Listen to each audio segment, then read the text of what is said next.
Hello everyone, this is Erik, the Asian movie enthusiast, and this is my review of Devils, a Korean thriller from 2023. Having lost his colleague, who was also his brother-in-law, to a serial murderer 2 years ago, homicide detective Jae Hwan is unable to contain his hatred toward the murderer. So he dives headfirst into hunting this brutal killer and finally comes face to face with him. However, in the heat of the chase, they get into an accident. Waking up in the hospital, Jae Hwan realizes his body has been swapped with that of the murderer. To protect his family and uncover the secret of his body switch, he begins a desperate chase.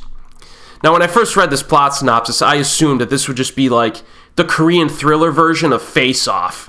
Remember Face Off, the John Woo movie from like 1997 that starred Nicolas Cage and John Travolta?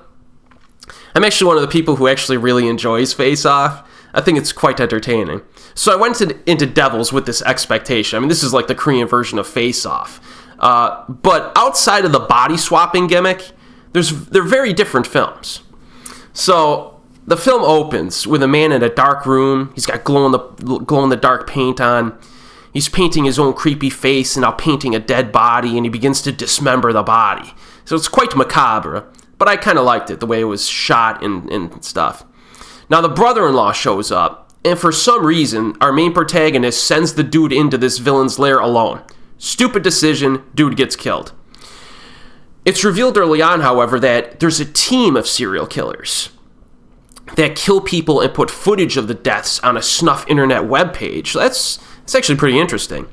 In any case, the cops get a secret tip, and they blow their opportunity again by not properly covering the exits of the villain's lair.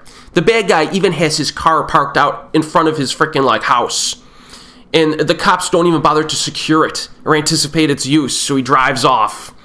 But our main protagonist finally gets to him, and the cops in this movie are just complete morons for the most part. But again, it's a Korean film. Why would you expect anything else? So anyway, our protagonist chases the bad guy down. They both fall into a hole in the forest and disappear for a month. And then the body swap occurs. And when they reappear, the gimmick kicks in. Now, in describing the opening half hour, this is not exactly high-quality filmmaking. The script is just dumb.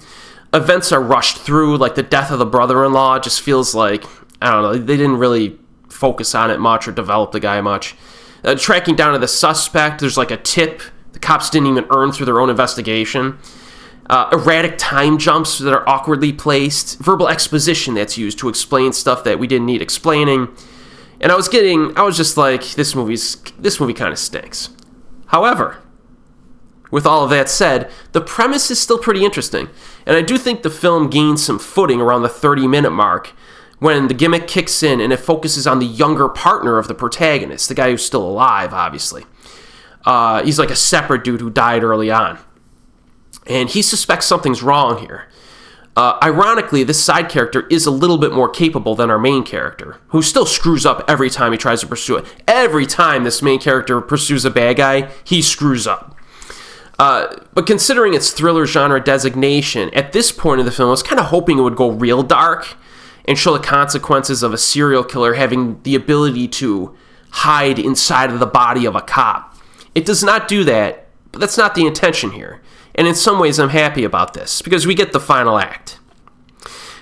Now, listen what I'm about to tell you. There's no spoilers here, but this is the most important thing I'm going to say during this review.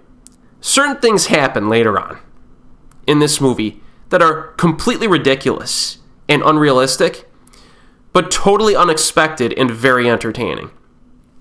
To this film's credit, I did not see it coming, and I was pleasantly surprised. Most people are going to call BS on this whole storyline, but this is one of those flicks that just got more entertaining as it kept going.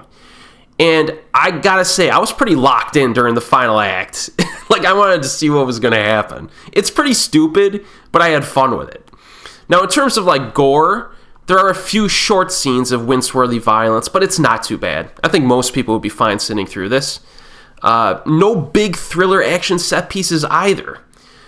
Mostly just confrontations that get violent, but the ludicrous plot just kind of, I don't know, it was endearing to me in this film, and that's why I like it, really. And it moved at a decent pace as well, I'll say that. So this movie, it's kind of a dumb movie. If you want high quality cinema, you could just skip it. But if you want like a thriller with some ridiculous plot elements, I say give it a go, because it's kind of fun to watch. It's currently available streaming on YouTube and Amazon. And as always, I'll see you next time.